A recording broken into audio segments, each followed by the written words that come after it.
അവളുടേതായിരുന്നു എൻ്റെ ലോകം. കണ്ണടച്ചാലും തുറന്നാലുമൊക്കെ ഞാൻ കാണുന്ന ലോകം വർണ്ണശബളമായിരുന്നു. നിറങ്ങളുടെ ഭംഗിയും വൈവിധ്യവും എന്നെ പ്രലോഭിപ്പിച്ചുകൊണ്ടിരുന്നു.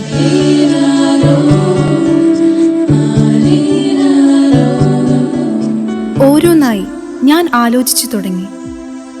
ഇറ്റുവീഴുന്ന ഒരു മഴത്തുള്ളിയുടെ നിറത്തെക്കുറിച്ച്, എൻ്റെ മനസ്സിൻ്റെ നിറത്തെക്കുറിച്ച്, എൻ്റെ സ്വപ്നങ്ങളുടെ നിറത്തെക്കുറിച്ച്, എല്ലാം. പലതിനും എനിക്ക് ഉത്തരങ്ങളില്ലായിരുന്നു. പക്ഷേ അവയ്ക്കൊക്കെ ഒരു നിറമുണ്ടെന്ന് ഞാൻ വിശ്വസിച്ചു.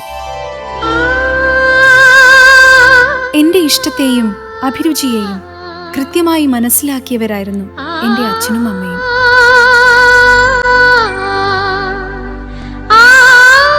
ചെറുപ്പത്തിൽ ചോക്കിന്റെ തുണ്ടുകൊണ്ട് വീടിന്റെ ഭിത്തി വരച്ച് വൃത്തികേടാക്കിയപ്പോൾ പോലും അമ്മ എന്നെ ചീത്ത പറഞ്ഞില്ല.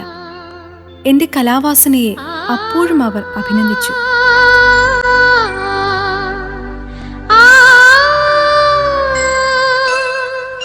അച്ഛൻ കളർ പെൻസിലുകളും ഡ്രോയിങ് പെയിന്റുകളും വാങ്ങിത്തന്ന് എന്നെ പ്രോത്സാഹിപ്പിച്ചു. എനിക്ക് ഉറപ്പാണ് ഡ്രോയിങ്ങിലും പെയിന്റിങ്ങിലും എനിക്ക് തിളങ്ങാനാകുമെന്ന്, മികച്ച ഒരു കലാകാരിയാകാനാകുമെന്ന്. എനിക്ക് ആത്മവിശ്വാസം കൂടിക്കൊണ്ടിരുന്നു. ഹായ്, ഞാൻ റിൻസി, എറണാകുളം ജില്ലക്കാരിയാണ്.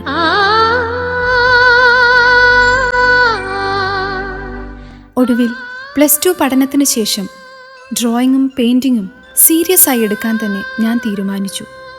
പഠിക്കാൻ കേരളത്തിലെ നല്ലൊരു ഫൈൻ ആർട്സ് കോളേജ് അന്വേഷിച്ചു കൊണ്ടിരുന്നു.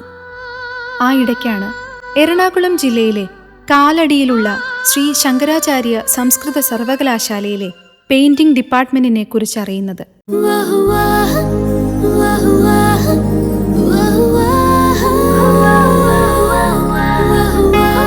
സ്ഥാപനത്തെ നേരിട്ട് പോയി തന്നെ പരിചയപ്പെടാൻ ഞാൻ തീരുമാനിച്ചു.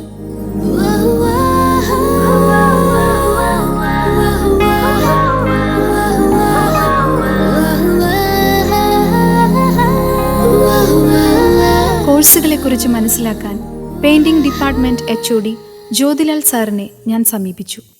ഇന്ത്യയിലെ മറ്റെല്ലാ യൂണിവേഴ്സിറ്റികളിലും BFA പഠനത്തിനുള്ള എല്ലാ സാധ്യതകളും ഉണ്ട്. പക്ഷേ നമ്മുടെ യൂണിവേഴ്സിറ്റി വ്യത്യസ്തമാക്കുന്നത് എന്താണെന്ന് വെച്ചാൽ സമകാലീനതയും പാരമ്പര്യവും തമ്മിലുള്ള ആ ഒരു സമഗ്രമായൊരു പഠന സമ്പ്രദായമായതുകൊണ്ട് മാത്രമാണ്. ഇത് ഇവിടെ നിന്ന് 4 വർഷത്തെ കലാപഠനം പൂർത്തിയാക്കി പുറത്തിറങ്ങുന്ന എല്ലാ വിദ്യാർത്ഥികളും വളരെ വ്യത്യസ്തമായ മേഖലകളിൽ വർക്ക് ചെയ്യുന്നതിനും ഒക്കെ വളരെയധികം നല്ല സാധ്യതകളാണ് മുന്നിലുള്ളത്. ഏറ്റവും പ്രശസ്തമായിട്ടുള്ള ഒരു ലൈഫ് ഓഫ് പൈ എന്ന് പറയുന്ന ഒരു ആനിമേഷൻ ഫിലിമിൽ ഇവിടുത്തെ പൂർവ്വ വിദ്യാർത്ഥികളുടെ ക്രൂ ആണ് അതിൽ വർക്ക് ചെയ്തിട്ടുള്ളത്. അപ്പോൾ അങ്ങനെ നോക്കുമ്പോൾ ഇന്ത്യയിൽ പല യൂണിവേഴ്സിറ്റിയിലും ഉള്ളതിനേക്കാൾ മികച്ച രീതിയിലുള്ള ഒരു അധ്യാപനം നമുക്കിവിടെ കാഴ്ചവെക്കാൻ കഴിയുന്നു എന്നുള്ളതാണ് ഇതിൽ നിന്ന് നമുക്ക് മനസ്സിലാക്കാൻ കഴിയുന്നത്.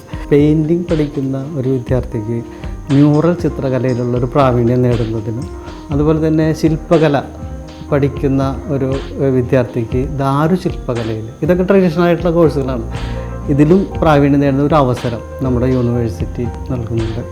വിഷ്വൽ കമ്മ്യൂണിക്കേഷനിൽ ഒരു അഡീഷണൽ ക്വാളിഫിക്കേഷൻ കൂടി നമ്മൾ ഇവിടെ പ്രൊവൈഡ് ചെയ്യുന്നുണ്ട്. അതുകൊണ്ട് തന്നെ ഇത് മറ്റ് ഇന്ത്യയിലെ കലാവിദ്യാഭ്യാസ സ്ഥാപനങ്ങളിൽ നിന്നും വളരെയധികം വ്യത്യസ്തമാണ്. പക്ഷേ ഈ ചിത്രകല പഠിക്കാനായിട്ട് ഏതൊക്കെ കോഴ്സാണുള്ളത്? ഇന്ത്യയിലെ എല്ലാ പ്രശസ്തമായ എല്ലാ യൂണിവേഴ്സിറ്റികളും ഓഫർ ചെയ്യുന്ന course BFA course, bachelor of fine arts, 4 വർഷത്തെ ഡിഗ്രി കോഴ്സാണ്. ഈ കോഴ്സിനോടൊപ്പം ഈ കോഴ്സിൻ്റെ PG കോഴ്സ് എന്ന് പറയുന്നത് 2 വർഷത്തെ master of fine arts MFA എന്ന് പറയുന്നത്. ഈ 2 കോഴ്സുകളാണ് നിലവിൽ. അതിനോടനുബന്ധിച്ചുള്ള MPhil PhD കോഴ്സുകൾ തുടർന്ന് പോകുന്നുണ്ട്. സാർ, ഞാനിപ്പോൾ +2 കഴിഞ്ഞിട്ടേ ഉള്ളൂ. അപ്പം സാർ ഇപ്പോൾ പറഞ്ഞ ഈ കോഴ്സിൽ ചേരാൻ വേണ്ടി ഞാൻ എന്താ ചെയ്യേണ്ടത്? Bachelor of fine arts course എന്ന് പറയുന്നത് 4 വർഷത്തെ ഡിഗ്രി കോഴ്സാണ്. ഇതിൻ്റെ പ്രവേശനം എന്ന് പറയുന്നത് +2 പാസ്സായ അഭിരുചിയുള്ള ഏതൊരു കലാ പഠനം താല്പര്യപ്പെടുന്ന ഏതൊരു വിദ്യാർത്ഥിക്കും ഇതിൽ പ്രവേശനം നേടാം. ഇതിൻ്റെ ആപ്റ്റിറ്റ്യൂഡ് ടെസ്റ്റ്, അഭിരുചി പരീക്ഷ കൂടി മാത്രമേ ഇതിലേക്ക് പ്രവേശിക്കാൻ സാധ്യമാവുള്ളൂ. കാരണം എന്ന് വെച്ചാൽ പല വിഷയങ്ങളിൽ ഇപ്പോൾ ലൈഫ് മോഡൽ സ്റ്റഡി അല്ലെങ്കിൽ അതുപോലെ തന്നെ നേച്ചർ സ്റ്റഡി ഇങ്ങനെയുള്ള പല ടെസ്റ്റുകൾക്കും വിധേയമായിക്കൊണ്ട് ഇതിൽ റാങ്കിങ്ങിൽ വരുന്ന വിദ്യാർത്ഥികൾക്ക് മാത്രമേ ഇതിൽ പ്രവേശനം ലഭ്യമാവുകയുള്ളൂ. കാരണം അത്രയും ക്രീമായിട്ടുള്ള കുട്ടികളെ മാത്രമേ നമ്മൾ ഈ പ്രവേശനത്തിന് എടുക്കാറുള്ളൂ. അത് ഇന്ത്യയിലും ഒട്ടൊക്കെ അങ്ങനെ തന്നെയാണ്. ഇന്ത്യയിലെ ഏത് യൂണിവേഴ്സിറ്റി എടുത്താലും ഈ ഒരു അഭിരുചി പരീക്ഷയുടെ ഇതിൻ്റെ ഉള്ളിൽ നിന്നും വരാതെ, ഇത് കൂടി അല്ലാതെ, ഈ മാനദണ്ഡം അല്ലാതെ നമുക്ക് പ്രവേശനം കൊടുക്കാൻ പറ്റില്ല. അവർ ഡിഗ്രി കോഴ്സ് പാസ്സായി BFA പാസ്സായി കഴിഞ്ഞപ്പോൾ അതിൽ വ്യത്യസ്തമായ സ്പെഷ്യലൈസേഷൻ ഉണ്ട് എന്ന് പറയുകയാണെങ്കിൽ ഇപ്പോൾ പെയിൻറ്റിങ്, അപ്ലൈഡ് ആർട്ട്, സ്കൾപ്ചർ, അതുപോലെ തന്നെ മ്യൂറൽ പെയിൻറ്റിങ്. ഇതിൻ്റെ BFA പഠനം പൂർത്തിയാക്കിയ വിദ്യാർത്ഥികൾക്കാണെങ്കിൽ MFA കോഴ്സ്, MFA 2 വർഷത്തെ PG കോഴ്സ്, അത് നമ്മുടെ പല സർവകലാശാലകളിലും അതുണ്ട്. അതാണ് ഇതിൻ്റെ ഡ്യൂറേഷൻ എന്ന് പറയുന്നത്. പിന്നെ ഇതിലുള്ള നമ്മുടെ താല്പര്യം മുൻനിർത്തിക്കൊണ്ട് നമ്മളിതിൽ എങ്ങനെ വർക്ക് ചെയ്യുന്നതാണ്. അതിൽ ഒരു ഡിഗ്രിയിൽ കൂടി മാത്രമല്ലാതെ തന്നെ ഒരു ഡിഗ്രി പാസ്സായ ഉടനെ ജോലി കിട്ടുക എന്നുള്ളതല്ല. ഈ വിഷയത്തിൽ നമുക്ക് എത്രമാത്രം താല്പര്യമുണ്ട്, ആ വിഷയത്തിൽ നിന്നുകൊണ്ട് നമുക്ക് മികച്ച രീതിയിൽ പ്രവർത്തിക്കാൻ കഴിയുകയാണെങ്കിൽ ആ വ്യക്തിക്ക് മികച്ച ഒരു കലാകാരനാവാം, അല്ലെങ്കിൽ പ്രൊഫഷണൽ മേഖലയിൽ നല്ല ആർട്ടിസ്റ്റ്, ഇൻസ്റ്റലേഷൻ ആർട്ടിസ്റ്റ്, അല്ലെങ്കിൽ സിനിമാറ്റോഗ്രാഫി, ഫോട്ടോഗ്രാഫി, അങ്ങനെ വളരെ വ്യത്യസ്തമായ മേഖലയിലാണ് ഇതിൻ്റെ സാധ്യത എന്ന് പറയുന്നത്. അപ്പോൾ നമ്മൾ താല്പര്യമുള്ള കുട്ടികളാണെങ്കിൽ ഇത് വളരെ നല്ല രീതിയിലേക്ക് വരാനുള്ള ഏറ്റവും നല്ല ഒരു കോഴ്സായിട്ടാണ് ഈ BFA കോഴ്സ് എന്ന് പറയുന്നത്.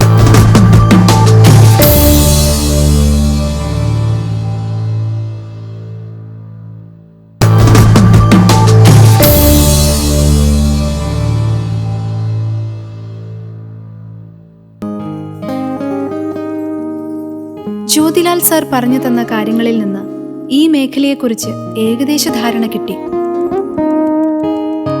എങ്കിലും എനിക്കിപ്പോഴും ഒരുപാട് സംശയങ്ങൾ ബാക്കി നിൽക്കുന്നുണ്ട്. ഒപ്പം കോഴ്സിലെ പഠന വിഷയങ്ങളെക്കുറിച്ചുള്ള ഒട്ടേറെ ആശങ്കകളും. അപ്പോൾ സാറിപ്പോൾ പറഞ്ഞ കോഴ്സിൽ ഒരുപാട് വിഷയങ്ങളുണ്ടല്ലോ പഠിക്കാൻ. അപ്പോൾ പ്രധാനപ്പെട്ട ഏതാ വിഷയങ്ങളുള്ളത്? BFA പഠനം എന്ന് പറയുമ്പോൾ സ്പെഷ്യലൈസേഷൻ ഉണ്ടായിട്ട്, സ്പെഷ്യലൈസേഷൻ എന്ന് പറയുമ്പോൾ BFAയിൽ മ്യൂറൽ പെയിൻറ്റിങ്, അല്ലെങ്കിൽ പെയിൻറ്റിങ്, സ്കൾപ്ചർ, അപ്ലൈഡ് ആർട്സ്, ഇങ്ങനെയുള്ള വ്യത്യസ്ത സ്പെഷ്യലൈസേഷനാണ്. അപ്പോൾ ഓരോന്നിലും നമ്മൾ എന്തെല്ലാം വിഷയങ്ങൾ പഠിക്കുന്ന ഇത്തിരി കുറച്ച് കാര്യങ്ങൾ പറയാനുണ്ട് ശരിക്കും. അപ്പോൾ ഉദാഹരണമായിട്ട് ഇപ്പോൾ പെയിൻറ്റിങ്ങിൻ്റെ വിഷയത്തിൽ എന്തെല്ലാം പഠിക്കണമെന്ന് നമുക്ക് ചോദിക്കുകയാണെങ്കിൽ അതിൽ നേച്ചർ സ്റ്റഡി ഉണ്ട്, ലൈഫ് മോഡൽ സ്റ്റഡി, അതായത് മോഡൽ വെച്ചിട്ട് നമ്മൾ വർക്ക് ചെയ്യണം, അതിന് നോക്കി വരച്ച് അതിനെ എടുക്കുക. പിന്നെ അതുപോലെ സ്റ്റിൽ ലൈഫ്, അങ്ങനെ ഒരുപാട് മേഖലകൾ കൂടി കാരണം. പിന്നെ മീഡിയങ്ങൾ സ്റ്റഡി ചെയ്യണം. പെയിൻറ്റിങ്ങിനെ സംബന്ധിച്ചിടത്തോളം ഒരുപാട് മീഡിയങ്ങളുണ്ട്. അതെന്ന് വെച്ചാൽ water colour, oil painting, pastel, അതുപോലെ ക്രയോൺസ്, ഇതെല്ലാം നമ്മളിതിൻ്റെ ഈ ഒരു കോഴ്സിൻ്റെ അകത്തുകൂടെ നമ്മൾ പഠിച്ച് വരും. അതിനുശേഷം പിന്നെ നമുക്ക് ലൈഫ് മോഡൽ സ്റ്റഡി അങ്ങനെ വരുന്നു. പിന്നെ സ്കൾപ്ചറിൻ്റെ കാര്യത്തിലാണെങ്കിൽ വേറെ ഒരു സിലബസാണ് അതിലുണ്ടാവുക. അതിൽ moulding and casting, life model study, ഇതൊക്കെ മോഡലിംഗ് ആണല്ലോ. അപ്പോൾ അതിന് ഓരോ വിഷയത്തിനും വ്യത്യസ്തമായിട്ടുള്ള സിലബസാണ് തയ്യാറാക്കി ഇരിക്കുന്നത് ശരിക്കും.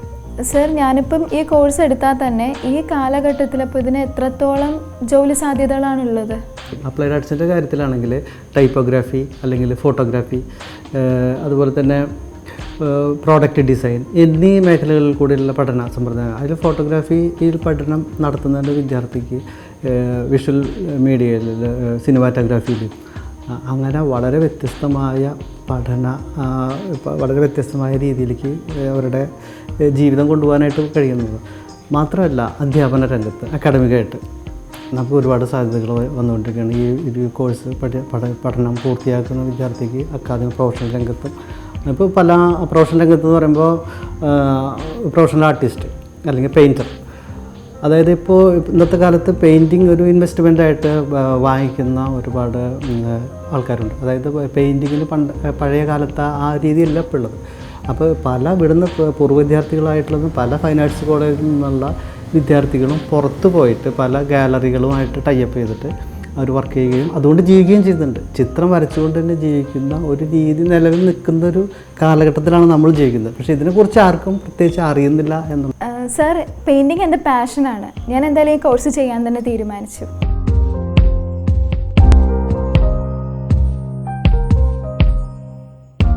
സാറ് പറഞ്ഞത് വെച്ച് നോക്കുമ്പോൾ കോഴ്സ് ഇത്തിരി ടൈറ്റ് ആവാനാണ് സാധ്യത. പക്ഷേ ഞാനെന്തിന് അതിനെ ഭയക്കണം? എനിക്ക് ഡ്രോയിങ്ങിലും പെയിന്റിങ്ങിലും ഒക്കെ താല്പര്യമുണ്ടല്ലോ. പോരാത്തതിന് ഈ കാണുന്ന കുട്ടികളൊക്കെ ഇവിടെ ഈ കോഴ്സ് പഠിക്കുന്നവർ തന്നെയല്ലേ? Good morning everybody. Good morning sir. പുതുതായി BFA കോഴ്സിന് ചേർന്ന എല്ലാ വിദ്യാർത്ഥികൾക്കും എൻ്റെ സ്വാഗതം. എൻ്റെ പേര് ജോൺസൺ. നിങ്ങളോടായി എനിക്ക് പ്രത്യേകം പറയാനുള്ളത്, നിങ്ങൾ ഇതിനു മുമ്പ് +2 കോഴ്സ് കഴിഞ്ഞ് പുതിയതായി BFA കോഴ്സിന് വന്നു ചേരുന്ന വിദ്യാർത്ഥികളാണ്. BFA കോഴ്സ് എന്ന് പറയുമ്പോൾ അത് മറ്റു കോഴ്സുകളെ പോലെ തന്നെ നമ്മൾ പറയാൻ കഴിയില്ല. ഇവിടുത്തെ ഇതൊരു പ്രൊഫഷണൽ കോഴ്സാണ്. നമുക്ക് മെയിൻ കോഴ്സിൻ്റെ കൂടെ തന്നെ ID സബ്ജക്റ്റ്, ഇൻ്റർ ഡിസിപ്ലിനറി സബ്ജക്റ്റായി ശില്പകല, ഗ്രാഫിക്, ദാരുശില്പം, ഇങ്ങനെ 3 വ്യത്യസ്ത ID സബ്ജക്റ്റുകൾ നമുക്ക് പഠിക്കാൻ കഴിയുന്നു. അത് നമ്മുടെ പെയിൻറ്റിംഗ്. ഇന്ന് ക്യാമ്പസിലെ എൻ്റെ ആദ്യ ദിവസമാണ്. പെയിന്റിംഗ് കോഴ്സിന്റെ പ്രാധാന്യത്തെക്കുറിച്ച് ജോൺസൺ സാറ് ക്ലാസ്സിൽ സംസാരിച്ചു. കലാകാരന്മാരായി പഠിച്ച് പുറത്തിറങ്ങി കഴിഞ്ഞാൽ സാധ്യതകൾ വളരെ കുറവായിരുന്നു. ഇന്ന് ഒരുപാട് സാധ്യതകളുണ്ട്. നമ്മൾ BFA കോഴ്സ് കഴിഞ്ഞ് പല വിദ്യാർത്ഥികളും അനിമേഷൻ, 3D അനിമേഷൻ, അത്തരം മേഖലയിലേക്ക് ഒരുപാട് വിദ്യാർത്ഥികൾ പോകുന്നുണ്ട്. നല്ല ക്ലാസ് എനിക്ക് വളരെ ഇഷ്ടപ്പെട്ടു. മനസ്സിലാക്കാൻ അത്ര ബുദ്ധിമുട്ടൊന്നുമില്ല. പക്ഷേ പ്രാക്ടിക്കൽ വിഷയങ്ങൾ ഇത്തിരി കട്ടിയാവാനാണ് സാധ്യത. വർക്ക് ചെയ്തുകൊണ്ടിരിക്കുന്ന വിദ്യാർത്ഥികളും. അപ്പോൾ അതുകൊണ്ട് നിങ്ങളുടെ പഠനം കൃത്യമായി നിങ്ങൾ പൂർത്തീകരിക്കുകയാണെങ്കിൽ നിങ്ങൾക്ക് ഒരു പ്രൊഫഷൻ എന്ന രീതിയിൽ ഒരിക്കലും നമ്മുടെ ജീവിതത്തിന് വളരെ ഗുണകരമായ രീതിയിൽ പരിവർത്തനപ്പെടുത്തുവാൻ നിങ്ങൾക്ക് ഈ കോഴ്സ് കഴിയും.